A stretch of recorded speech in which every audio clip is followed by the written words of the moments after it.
용기가 필요합니다. 용기 내세요. 한번 오늘 우리는 거대한 동조의 압박 속에 살고 있습니다. 사람들은 다수의 의견과 다를 때 고립될 것을 두려워 침묵을 선택하곤 합니다. 그래서 많은 사람들이 가는 길을 가려 합니다.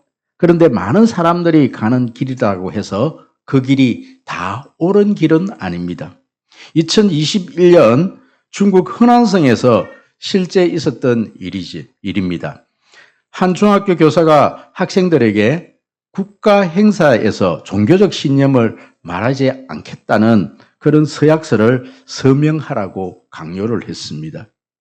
대부분의 학생들이 별 생각 없이 그렇게 서약을 했습니다. 한 크리스찬 학생이 끝까지 서명을 거부했습니다. 담임 교사와 친구들의 압박과 조롱 속에서도 그 학생은 이렇게 말했다고 합니다. 결국 따돌림은 당했지만 훗날 같은 반 친구가 조용히 찾아와서 내가 끝까지 버티는 걸 보고 나도 용기가 생겼어. 그렇게 고백을 했다고 합니다. 여러분, 제가 2021년도에 중국에서 일어났던 일이라고 그렇게 말씀을 드렸는데요. 사실 이 이야기는 중국에서만 있었던 것이 아닙니다. 제가 중학교로 시절 이야기니까 벌써 40년 전 일이죠. 40년 전에도 우리 대한민국에도 이런 일이 있었습니다. 저는 중학교를 동국대학교 부속중학교인 홍제중학교를 다녔습니다. 시골이라 초등학교를 졸업하면 이 학교밖에 그렇게 진학할 중학교가 없습니다. 모든 초등학생들은 다 이 학교에 진학을 하게 됩니다. 그런데 아침 조회 시간에는 찬불가를 불러야 합니다. 사홍서원, 우리 교회로 말하면은 찬송가 이런 걸 불러야 되고요. 사홍서원. 또 연부를 외우고서 그렇게 하루를 시작하고 또 참선을 해야 되고 심지어는 일주일 안에 일주일 불교 교본이라 그랬고 불교에 대한 수업이 1시간씩 그렇게 있습니다. 그래서 부처님 오신 날, 지금 6월 3일이 부처님 오신 날인데 부처님 오신 날만 되면요 6월 3일 제가 뭐라 그랬습니까? 죄송합니다. 왜 6월 3일이 빨랐나요? 죄송합니다. 부처님 오신 날이 언제입니까? 6월 25일, 5월 25일. 죄송합니다. 부처님 오신 날. 오늘이,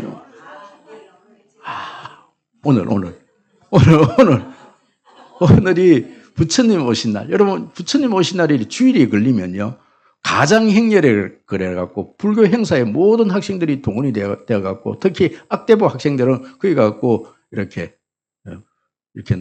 음악 악기를 해야 되고, 또 우리 일반 학생들도 그 가장행렬이라 그래갖고 그 행사에 동원이 되어야 됩니다. 그래서 우리 학생 몇이서 모여서 이 행사에 참여하지 않게 해달라고 토요일마다 옆에 있는 교회 근처에 모여서 기도회를 시작을 했습니다. 여러분, 그렇다고 해서 우리가 그 행사에 참여할 안 해도 된다는 그런 즉각적인 하나님의 응답이 있었던 건 아닙니다. 그럼에도 불구하고 우리는 거기서 기도를 했고요. 심지어는 그 행사에 거부하다가 몇몇 학생들은 교무실에 그렇게 끌려가서 매도 맞기도 한. 그게 우리나라에서 일어났던 일들입니다. 요즘은 어떤 미션 학교든 기독교도 마찬가지고 심지어는 신학교에서도 일반 학과에 다니는 학생들을 채플에 참석을 강요할 수 없는 그런 시대에 우리는 지금 살고 있습니다. 그런데 그때 우리가 그렇게 그 행사에 참여하지 않겠다고 그렇게 거부하고 그래도 토요일 날 기도회에 참석해서 기도회에 주도적으로 참여했던 그 학생들이 지금은 목사가 되어 있고 또 선교사가 되어 있고 자매들은 사모가 되었고 그 길을 걸어가고 있습니다. 모두가 엎드릴 때에 혼자 엎드리지 않는다는 것은 참 용기가 필요한 것입니다. 세상은 우리에게 우상에게 다 같이 절하라 그렇게 강요를 하고 있습니다. 다 같이 타협하고 다 같이 침묵하고 다 같이 적당히 살아라고 그렇게 말을 하고 있습니다. 그러나 참된 믿음은 군중을 따라가는 것이 아니라 하나님 앞에서 나는 누구 편에 설 것인가? 무릎을 꿇지 않는 그 용기가 우리에게는 필요한 것이지요. 그렇다면 세상의 거대한 압박 속에서 어떠한 타협도 하지 않고 끝까지 믿음을 지키며 산다는 것. 여러분, 이것이 어떤 것일까? 또 어떠한 우리의 마음의 결단이 필요한 것인가? 여러분, 그 결단을 하는 사람에게 하나님께서 어떠한 약속을 하시는 것인가에 대해서 오늘 말씀을 좀 나누려고 합니다. 먼저 우리가 마음속에 먼저 생각해야 될 내용은 세상은 거대한 우상 앞에서 무릎을 꿇으라고 계속해서 우리를 압박하고 있다는 사실이지요. 느부갓네살 왕은 거대한 금신상을 세우고 나팔 소리가 울리면 모두 엎드려 절을 하라고 명령을 합니다. 성경 원어에 보면은 여기 보면 절하다라는 이 단어는 새기다라는 이 단어를 쓰는데 이는 단순히 인사하다 이런 뜻이 아닙니다. 자신의 영혼과 주권을 완전히 내려놓는 절대적 경배와 굴복을 의미합니다. 이것은 단순한 종교 행위를 넘어서 그 권력 앞에서 무릎을 꿇는 것, 그 세상을 따라가겠다고, 그 세상을 따라 살겠다는 그런 의미입니다. 여러분, 이것의, 여러분, 예수님께서 받았던 유혹 중에 한 유혹이 바로 이 유혹이지요. 예수님께서 공생을 시작하면서 세 가지 유혹을 받았는데 그 마지막 유혹이 이 마귀가 이 예수님을 저 산 꼭대기에 산 위에 올라가서 이 천하 만국을 이 예수님께 보여주면서 나에게 한 번만 무릎을 꿇고 절을 하라고. 그러면 이 만국을 너에게 줄 것이라고 이렇게 유혹을 합니다. 이 세상의 왕으로 오신 예수님에게는 왕이 되는 너무 쉬운 방법을 가르쳐 그 유혹을 제시를 한 것이죠. 십자가를 질 필요가 없다. 쉽게 왕이 될 방법이 있다. 내게 한 번만 무릎을 꿇으면 이 세상 모든 것을 내게 주겠다. 이런 유혹을 하는 겁니다. 그때 예수님은 신명기 말씀으로 사탄아 물러가라. 기록되었으되 주의 하나님께 경배하고 다만 그를 섬기라. 여러분, 이렇게 사탄의 그 유혹을 물리쳤습니다. 사탄은 끊임없이 하나님의 명령을 버리고 적당히 타협하자. 적당히 좀 하자. 나에게 한 번만 타협해주면 내가 네한테 모든 걸 줄게. 여러분, 이렇게 유혹을 하는 것이지요. 여러분, 박윤선 목사님은 이 다니엘서를 이렇게 주석을 하면서 이 부분을 이렇게 주석을 합니다. 신앙은 세상의 군주가 내리는 명령과 타협할 수 없는 절대적 가치가 있다. 참된 성도는 세상의 불이익을 당하더라도 진리를 양보하지 않는 것이다. 진짜 신앙인들은 이 세상과 타협하지 않고 이 세상을 사는 것이다. 여러분, 사실 이 세상과 타협하지 않고 산다는 것이 참 쉬운 것이 아닙니다. 제가 이 본문을 선택하면서 묵상하면서 생각했던 게 뭐냐면, 우리 청년들을 바라보면서 제가 화요일마다 이 회사에 들어가고 이게 청년들을 만나고 같이 거기에서 짧은 그 점심시간 20분을 쪼개서 같이 기도를 하고 그렇게 돌아옵니다. 이 청년들을 바라보면서, 야, 정말 이렇게 이 회사에서 그 욕을 얻어먹어가면서 이 세상에서 그렇게 타협하지 않고 살아간다는 것이 얼마나 힘든 것인가. 그러면서 오늘 제가 이 본문의 말씀을 준비를 한 거예요. 여러분들이 이 세상을 참 믿음으로 살아간다는 것이 우리 학생들이 이 믿음을 지키면서 그 학교에서 살아간다는 것이 얼마나 힘든 일인가. 여러분, 예전에는요, 학교에 가면 아이들이 그래도 예수 믿는 사람들이 그렇게 몇 명 꽤 많이 있었다고 합니다. 그런데 요즘은 아이들이 그 숫자가 너무 적은 거예요. 비율이 너무 적은 거예요. 저희 아이 둘째 아이 이삭이가 전화가 한번 왔어요. 전화가 온 게 휴가를 한번 왔죠. 그런데 이 아이가 이런 이야기를 합니다. 그래서 엄마가 이렇게 물었어요. 너 주일 되면은 교회 잘 가느냐고. 그렇게 잘 간대요. 잘 가는데 하루는 이런 이야기를 합니다. 참 교회가 가기 싫다라는 거예요. 군대에서 교회를 가기를 싫대요. 그래, 불교에도 많은 그 군인들이 불교에도 행사에 참여하고 캐톨릭도 가고 교회도 가는데 이 불교 이 종교 행사에 제일 많이 군대에 간다라는 거예요. 왜 그러냐고 물었어요. 자기도 거기 한번 가봤대요. 살짝 가보기도 했고 또 거기에 가고 싶다라는 거예요. 목사들이 불교 그 행사에 가고 싶다. 왜 그러냐고 물었습니다. 물었더니 교회에 가면 목사님이 1시간 반을 설교하는데 도저히 알아듣지 못하는 설교를 1시간 반을 한다는 거예요. 그래 놓고 초코파이 하나 주는데 불교 행사에 갔더니 20분 만에 마치더라는 거예요. 그런데 햄버거를 주더라는 거예요. 여러분 어디에 가고 싶겠습니까? 목사들도 가기 싫은 이 기독교 행사. 너무 가슴이 아픔. 야, 우리 목사들도 가고 싶지 않은 그 기독교 행사. 그래서 제가 그 이야기를 듣고 어떻게 하든 설교는 짧게 해야 되겠다. 다짐을 했어요. 그래서 자꾸 길어져요. 죄송합니다. 어쨌든 짧게 해야 되겠다. 여러분, 우리 군대 욕을 하지 마십시다. 여러분, 1924년 파리 올림픽에서 에릭 리델이라는 이 선수가 그때 세계에서 빠른 단거리 선수 중에서 아주 금메달 우승 후보가 바로 에릭 리델이었습니다. 그런데 이 올림픽 100m 예선이 주일에 열리는 것입니다. 이유는 그런데 이 에릭 리델이 이 경기에 참여하지 않겠다고 선언을 한 거예요. 이유는 단 한 가지였습니다.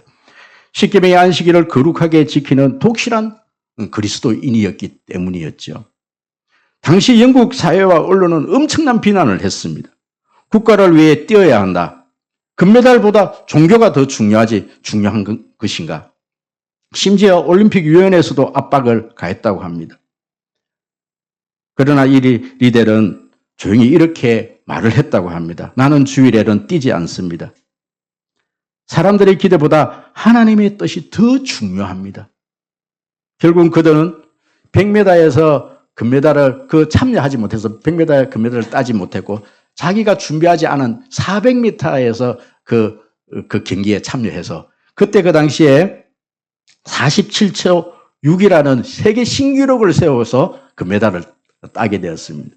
여러분, 그래서 나중에 불의 전차라는 이 영화가 만들어졌죠. 그래서 우리가 중고등학교 시절에 목사님이나 전도사님이 이 불의 전차라는 이 영화를 보여주면서 정말 믿음 생활은 이렇게 하는 것이라고, 주의를 이렇게 거룩히 지키는 것이라고 우리에게 많이 말씀을 하셨습니다. 그런데요, 오늘날 이 영화를 우리 학생들에게 보여줄 수가 없는 거예요. 청년들에게 보여줄 수가 없는 겁니다. 이런 에릭 리델이 이렇게 주의를 지켰다라고 말을 할 수가 없는 거예요. 왜 그런가 하니까 너무너무 주의를 쉽게 포기를 해버리는 거예요. 그럼 날씨가 조금만 좋으면요, 예배를 포기하고 이 야외 아이들과 나들이를 선택하는 이 젊은이들을 보면서 주의를 이렇게 지키는 겁니다. 이렇게 말을 할 수 없는 그런 시대에 우리는 살게 되었다는 것이지요. 그럼에도 불구하고 여러분, 우리는 주의를 거룩히 지켜져야 합니다. 어떠한 경우도 주의를 그렇게 쉽게 포기하지 말아야 합니다. 생명을 걸고서라도 내 모든 것들을 지켜서라도 여러분, 이런 신앙의 기분은 지켜나가야 되는 것입니다. 두 번째 우리가 생각해야 될 내용은 결과와 상관없이 그리 아니하실지라도라는 이 믿음이 있어야 합니다. 여러분, 그리 아니하실지라도라는 이 믿음은 어떠한 믿음인가? 진짜 믿음은 평온할 때 그렇게 드러나는 것이 아니라 극심한 풀무불 앞에서 그 믿음이 드러납니다. 사드락과 메삭과 아벤노고는 왕의 명령을 거부하고 마침내 불타는 이 풀무불에 던짐을 당하게 되는 것이지요. 놀라운 것은요, 이것이 이 세 친구들만 이런 것이 아니라 다니엘 3장에 지금 다니엘 3장에 나타나는 그리 아니하실지라도의 이 믿음은 이 세 친구들에게만 나타나는 것이 아니라 다니엘에게도 이 믿음이 나타나는 거예요. 그럼 다니엘의 뜻을 정했다. 그럼 이 친구들이 뜻을 정한 겁니다. 그럼 어떤 뜻을 정하느냐면 우리는 어차피 바벨론의 포로로 이렇게 살아가는데 우리가 하나님의 자녀로서 정체성을 가지고 살아가자. 그리고 그들이 정한 것이 바로 세 가지입니다. 우상 앞에 드려진 음식은 먹지 않겠다. 우상 앞에 절하지 않겠다. 그리고 다니엘은 한 가지 더 뜻을 정한 것이지요. 하루에 3번 예루살렘을 향해서 기도하겠다. 여러분, 이 뜻을 정한다는 것은 그 누구도 여러분 강요해서 되어진 것이 아닙니다. 너희들 그런 뜻 정하고 살아라. 여러분, 누가 강요를 했겠습니까? 자기들이 하나님 앞에서 우리가 이렇게 살다가는 정말 이 포로 생활이 너무 비참해요. 하나님께서 왜 우리를 포로가 되게 하셨고 왜 이 바벨론에서 살게 하셨는가? 여기서 정체성을 잃어버리면 우리는 모든 것을 다 잃어버린다고 자기들 스스로가 정한 것입니다. 그럼 이 정체성은요, 여러분, 제가 여러분들에게 아무리 강요한다 그래서 여러분 이것이 되어질까요? 되어지지 않습니다. 여러분이 하나님 앞에서 정하는 거예요. 나는 주일날은 꼭 지키겠다. 나는 새벽 기도를 하겠다. 나는 수요일은 내가 어떻게 하든 예배의 자리로 나아가겠다. 이것은요, 강요에 의해서. 여러분, 제가 여러분들에게 수요 예배 안 드리면 벌금 받겠습니다. 그러면 수요 예배 나올까요? 그런 거 아니란 말이에요. 여러분, 주일날 안 오면 여러분, 제가 페널티 드리겠습니다. 뭐, 여러 가지 또 벌 주겠습니다. 이러면 여러분, 주일날, 그러면 아마 더 안 나오실걸요? 여러분, 주일날 나오는 것은 누구의 결단이다? 본인 스스로가. 내가 믿음의 결단을 내가 하는 거예요. 여러분, 뜻을 정한다는 것. 여러분, 이들은 내가 풀불에 들어갈지라도, 내가 죽을지라도, 죽음을 당할지라도 내가 우상 앞에 절하지 않겠다라는 그 뜻을 이 세 친구는 정했던 것입니다. 여러분, 다니엘서 3장 18절에 그들은 위대한 고백을 합니다. 그렇게 아니하실지라도, 여러분, 그리 아니하실지라도, 이것은 내 조건과 상황을 뛰어넘어서 무조건적으로 내가 순종하겠다. 그런 의미가 이 속에 담겨져 있습니다. 하나님이 내 뜻대로 해 주셔야 그렇게 나는 믿겠습니다라는 것이 아니라 상황과 상관없이 하나님이 여전히 나의 하나님이십니다라는 것을 선포하는 것이지요. 여러분, 이 지금 그리 아니하실지라도의 이 고백은요, 에스더의 죽으면 죽으리라는 그 고백과 같은 어떤 상통하는 내용입니다. 왕 앞에 나가면 죽을 수도 있습니다. 그러나 민족을 위해서 자기 생명을 하나님께 맡기는 것. 내가 왕에게 나아가리니 규례를 어기고 나아가면 죽으면 죽으리라. 이 믿음은 무모한 믿음이 아닙니다. 하나님의 섭리를 신뢰하는 용기입니다. 믿음의 결과를 장담하는 낙관주의가 합니다. 이런 믿음이라는 것은 모든 것이 잘 될 것이다. 내가 믿음 생활하면 하나님께서 내 인생에 참 탄탄대로 꽃길만 늘 펼쳐줄 것이다. 이건 낙관주의 아닙니까?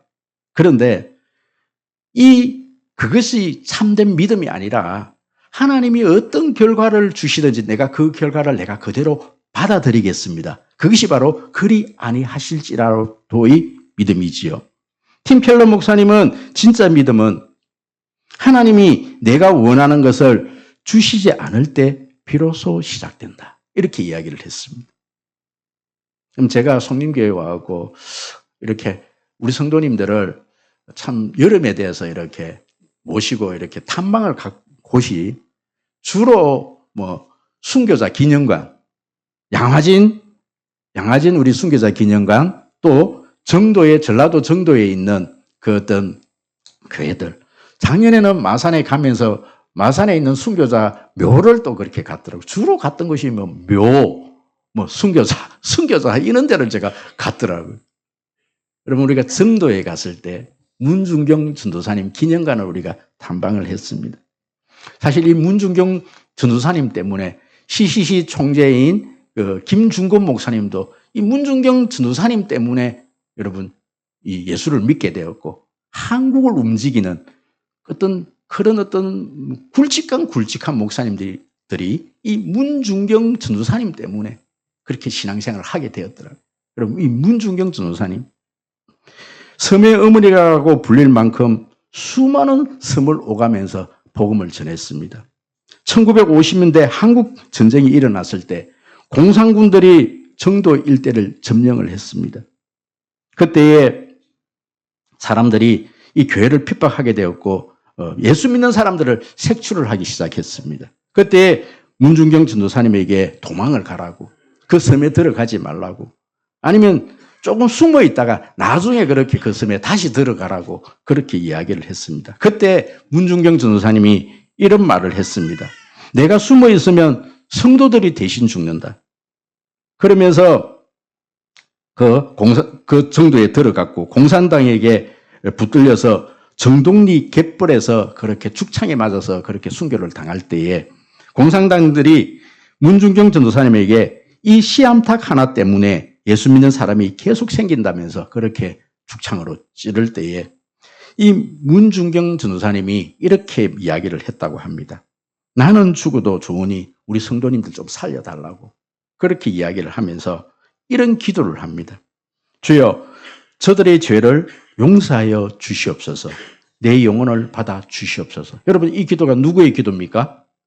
예수님께서 십자가 지실 때 로마 군병들을 향해서 했던 그 기도입니다. 저들의 죄를 용서하여 주시옵소서. 여러분, 이 기도가 누구의 기도입니까? 스데반의 기도입니다.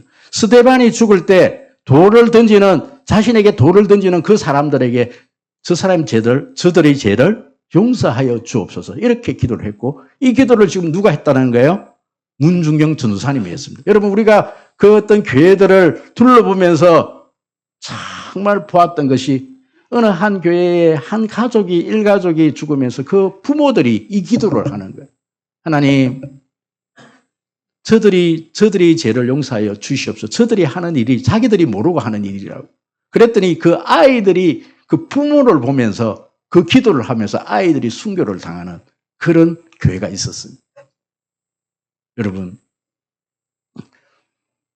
다음 세대가 그냥 세워지지가 않습니다.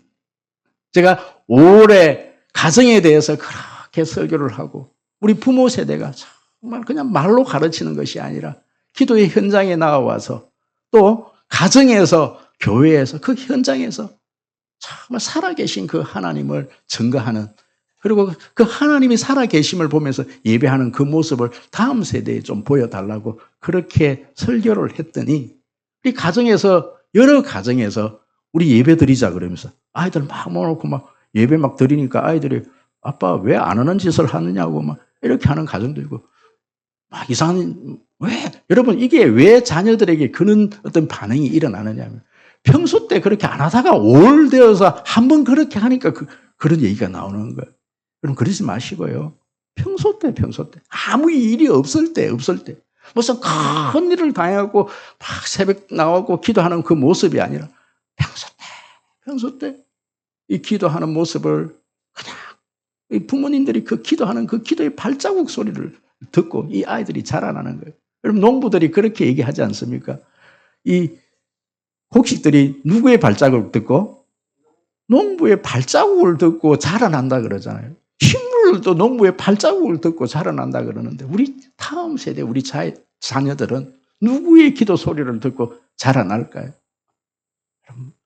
우리 어른들의 세대가 기도하는 그 모습.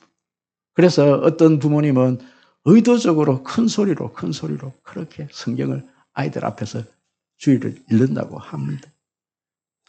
여러분, 우리의 신앙은 하나님께서 나에게 어떤 좋은 걸 주시든 주시지 않든 안 주셔도 하나님, 내가 그 길을 걸어가겠습니다. 뚜벅뚜벅 걸어가는 그 길이 여러분 그리 아니하실지라도의 믿음인 줄 믿습니다. 마지막으로 뜻을 정한 사람에게 하나님은 함께 하십니다. 왕은 분노했습니다. 풀무불을 평소보다 7배나 그렇게 높였습니다. 그리고 이 세 사람을 풀무불에 던져버렸습니다. 그럼 다니엘도 마찬가지입니다. 다니엘도 3번 그렇게 예루살렘을 향해서 기도한다. 그러면 사사굴에 던져버린다고. 그래도 이 다니엘은 끊임없이 계속해서 기도를 합니다. 결국은 이 다니엘을요, 사자굴에 던져버리면 이러면 끝난 거예요. 끝이 나버렸습니다.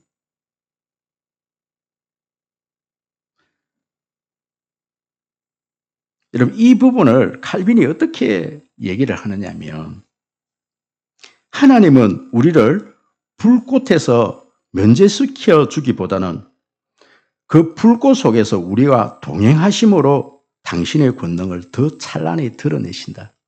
아멘, 아멘. 저는 여러분, 이 풀무불을 이 세상으로 보고 또 사자굴을 저는 이 세상으로 보는 거예요. 저는 우리 청년들이나 우리 학생들이 이 세상을 살아가는 것이 사자굴 속에서 풀무불 속에서 살아가는 것과 저는 동일하다고 봅니다. 하나님, 이 모든 환경을 좀 없이 해달라고 아무리 그렇게 기도를 하지만, 바울이 자신의 어떤 가시를 그렇게 없애달라고 그렇게 기도했지만 하나님은 그 가시를 없애주지 않았어요. 여러분, 다니엘은 좀 그 전에 벌써 죽은 겁니다. 여러분, 죽어도 괜찮아요. 여러분, 제가 요즘은 자꾸만 그런 기도를 안 하는 것 같아요. 제가 몇 년 전까지만 해도 하나님 저를 데려가셔도 괜찮겠다고. 요즘은 저 그런 기도가 안 나와. 좀 더 살고 싶은가 봐요.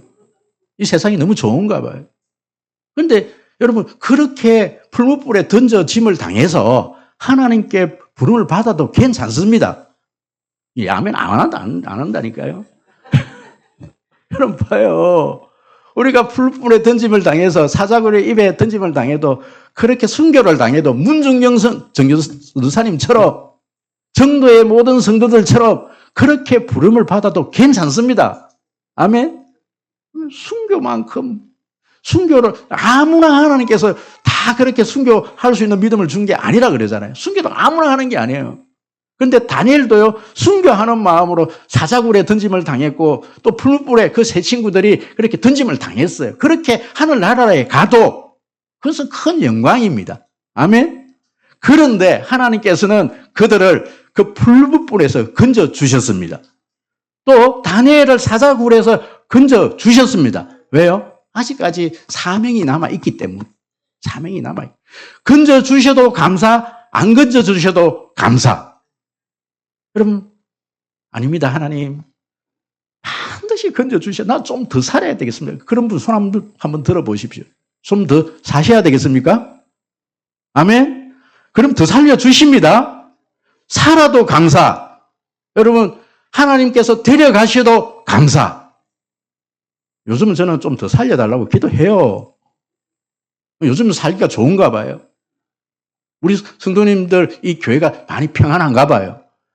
정말 교회가 힘들고 너무너무 고통스러울 때는 하나님 그냥 이대로 하나님 좀 불러갔으면 좋겠다. 이런 기도를 참 많이 했던 것 같은데 요즘은 그런 기도가 안 나와. 그래도 감사. 아멘. 살려주셔도 감사한 거예요. 아멘. 살려주시도. 그런데 하나님은 그 어떤 풀무불 가운데, 하나님은 풀무불 가운데에서도 사자굴 속에서도 하나님은 우리를 혼자 내버려 두시지 않으셨다는 사실입니다. 칼빈이 얘기하는 이야기가 바로 그 이야기입니다. 하나님은 우리를 불꽃에서 면제시켜 주시기보다 그 불꽃 속에서 우리와 동행하심으로 당신의 권능을 더 찬란히 드러내신다. 아멘. 여러분, 그래서 제가 날이 저물어 갈 때, 빈들에서 걸을 때 이 어떤 찬양 가사를 좀 묵상을 해봤습니다. 도대체 이 찬양 가사가 언제 쓰여진 것인가? 어떤 배경으로 그렇게 쓰여졌는가? 그랬더니 마태복음 14장과 요한복음 6장을 배경으로 해서 이 찬양 시가 그렇게 쓰여졌더라고요. 예수님께서는 빈들에 모인 수많은 무리를 보셨을 때 이 제자들은 현실을 보았습니다. 때도 저물어 가고 먹을 것이 없습니다. 그래서 제자들이 이 사람들을 돌려보내십시다. 이렇게 이야기를 했습니다. 그때 예수님께서 뭐라 말씀하십니까? 너희가 먹을 것을 주어라. 제자들의 손에는 어린아이의 도시락, 보리떡 5개와 물고기 2마리밖에 없습니다. 인간적으로는 아무것도 할 수가 없는 상황입니다. 바로 그때 그 빈손의 자리에서 하나님이 일하셨습니다. 그래서 찬양은 이렇게 고백을 합니다. 내 힘으로 안 될 때, 빈손으로 걸을 때 내가 고백해 여호와 이레. 여호와 이레는 여호와께서 준비하셨다 그런 뜻이지요. 내가 아무것도 할 수 없을 때, 빈손으로 걸을 때, 여러분 우리가 아무것도 할 수 없을 때, 좀 하나님 나는 아무것도 할 수 없습니다라고 고백할 그때에 하나님께서 일하기 시작하십니다. 저는 요즘 그렇게 힘이 들지 않는 이유가 뭐냐면 제가 한 보름 정도 많이 아팠잖아요. 밤만 되면 그렇게 기침을 하고 목소리도 나오지 않는 상태에서 제가 이렇게 강계상 올라올 때 하나님 정말 기도가 되어지는 하나님 기침 나지 않게 해주십시오. 제가 저번 주에도요 헌신 예배 가고 전혀 기침 한 번 안 하고 설교를 다 했어요. 그런데 집에 와서는 밤새도록 기침을 밤새도록 50일 가량 저희 어머니가 집에 계시다가 이제 어머니가 금요일 날 그렇게 모시다 드렸어요. 아마 참 저는 저희 어머니와 같이 있으면서 야, 우리 어머니가 이런 분이었구나. 제가 중학교를 졸업하고 이렇게 오랫동안 어머니와 같이 있은 적이 없어요. 저희 어머니가 정말 이렇게 아무것도 이렇게 너무 50일 동안 잘 이렇게 옆에서 이렇게 막 챙겨드리고 이랬더니요. 아무것도 못 하실 줄 알았는데 집에 딱 모시다 드리니까 막 펄펄 날아다니시, 뛰어다니시. 가자마자 이 무를 꺼내갖고 깎으시고 국 끓여주신다고. 여러분, 그걸 보면서 제가 느낀 게 참 제가 아무것도 할 수 없다고. 제가 정말 이렇게 15일 동안 아프면서 그런데 하나님께서요, 다 하나님 일하시는 거예요.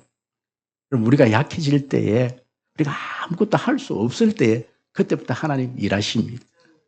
저는 우리 어머니 저기 혼자 이렇게 모시가 나도 그렇게 걱정하지 않는 것 중에 하나가 하나님께서 함께 하실 것이라는 믿음이 있는 겁니다. 그러면 혼자 두지 않습니다. 그리고 이런 믿음이 있는 거예요. 아니, 지금 또 하나님 불러 가시면 천국 가시는데. 그래서 저는 50일간이라는 이 기간이 하나님께 나에게 주시는 어떤 축복이구나. 정말 어머니하고 같이 살 수 있는 그 기회를 하나님께서 한번 허락해 주셨구나. 어머니가 이렇게 다리에 골절을 이렇게 부러졌을 때는 막 겁이 털컥 나면서 야, 어떻게 이렇게 생각했는데 그 기간이 저는 참 감사했었어요. 감사한 어머니하고 그렇게 살 수, 제가 그런 설교를 참 많이 드렸지 않았나요? 예전에 우리 권사님 장로님들이 저보다 훨씬 오래 살고 계시다고. 저는 어머니하고 그렇게 산 적이 없다고. 우리 부모님보다 훨씬 제하고 많은 시간을 지금 10몇 년을 제하고 지금 같이 계시다고. 새벽마다 보고 매일 보고 우리 어머니보다 훨씬 제하고 지금 많은 시간을 보내고 계신 거예요.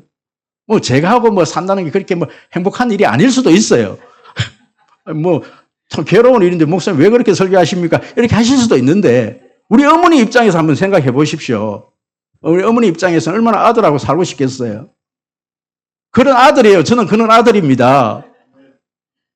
여러분들은 저하고 있는 게 힘드실지 모르겠지만 근데 저는 할 수만 있으면 정말 어머니하고 그렇게 마지막 인생을 그렇게 보내고 싶어요. 보내고 싶어요. 하지만 저는 목회자이기 때문에 저는 목사로 살아가야 되기 때문에 저희 누님이 참 감사한 거는 뭐냐면 어머니는 내가 책임질 테니까 너는 목회에 집중하라고 항상 배려를 해 주셨어요. 여러분, 저하고 힘드시지만 오래 있다는 것이 힘드시지만 그래도 누구에게는 참 행복일 수가 있습니다.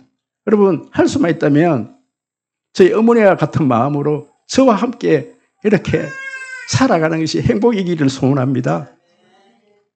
기도하겠습니다.